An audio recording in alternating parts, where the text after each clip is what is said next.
Taha Jabir Al-Alwani, Ph.D., was the president of Cordoba University in Ashburn, Virginia, United States. He also held the Imam Al-Shafi'i Chair in the Islamic Legal Theory at the Graduate School of Islamic and Social Sciences at Corboda University. Al-Alwani concentrated on the fields of Islamic legal theory, jurisprudence, usul, al-fiqh, Qur'anic sciences, and general Islamic thought. Al-Alwani was founder and former chairman of the Fiqh Council of North America. Biography. Born in 1935 in Iraq, Al-Alwani received his high school diploma from Al-Azhar in 1953 and received his bachelor's from the College of Sharia and Law at Al-Azhar University in Cairo, Egypt in 1959. He continued at the college and earned a master's degree in 1968 and a doctorate in usul al-fiqh in 1973. Following his undergraduate studies, Al-Alwani returned to Iraq and became a lieutenant in the Iraqi military reserves. He taught in the Military Academy of Iraq in Baghdad and also taught in the College of Islamic Studies, where he was a professor for 6 years. While in Baghdad, Al-Alwani studied with some of Iraq's most prominent figures including Sheikh Amjad al-Zahawi, Sheikh Hashim al-Qazi, Sheikh Muhammad Fuad al-Alusi, Sheikh Abdul Aziz Salim al-Samari, Sheikh Muhammad al-Khazilchi. Al-Alwani led Jummah in the famous mosque of Hajar Hasiba al-Pachachi from 1953 until 1969. He was forced to leave Iraq in 1969 due to his opposition of the Ba'ath Party.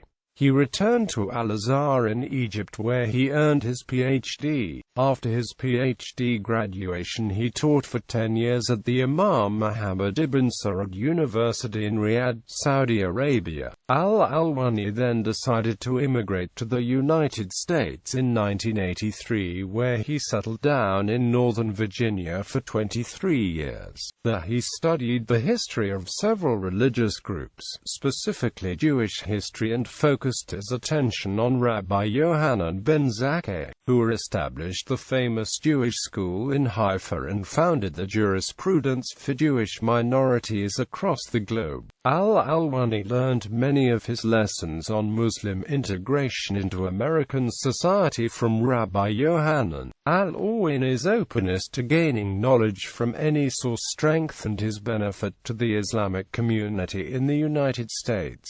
During his time in the United States and in the Middle East, he worked extensively on interfaith projects. He has a vast network of scholars from different religions whom he still keeps up with his friends today. Al-Alwani holds the first chair for an Islamic scholar in the Washington Theological Consortium.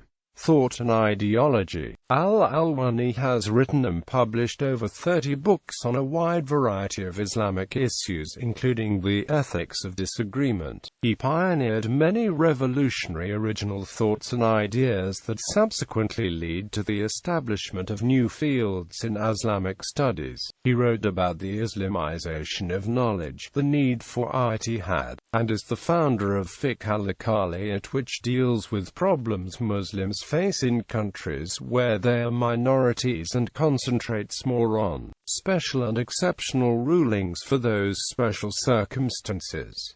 Al-Alwani is known for his vast work in the disciplines in Qur'anic studies. In his book, Al-Tadabbur, he believes that due to the diversity in background and studies of these mufassirun, they have brought the biases and differences amongst Muslims through their interpretations. By removing the middleman, Al-Alwani believes that Muslims can find a better understanding of the Quran and Islam. Al-Alwani has compared America to Al-Andalus, where the Muslims risk deportation from America if they fail to become partners with other groups of society. They can achieve this by serving America and convincing American society that Islam and Muslims in America are an asset to society rather than a liability. Personal life. Al-Alwani has 3 children from a previous marriage: Dr. Zainab Alwani,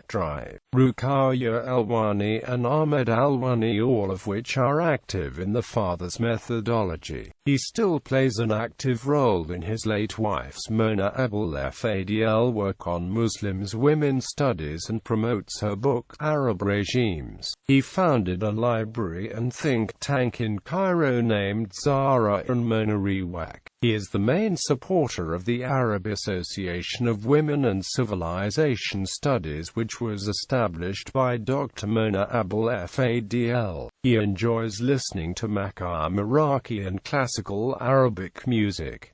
Since he was a child, he has played the musical instrument al-qanun. He speaks Arabic, English, Persian, and Turkish.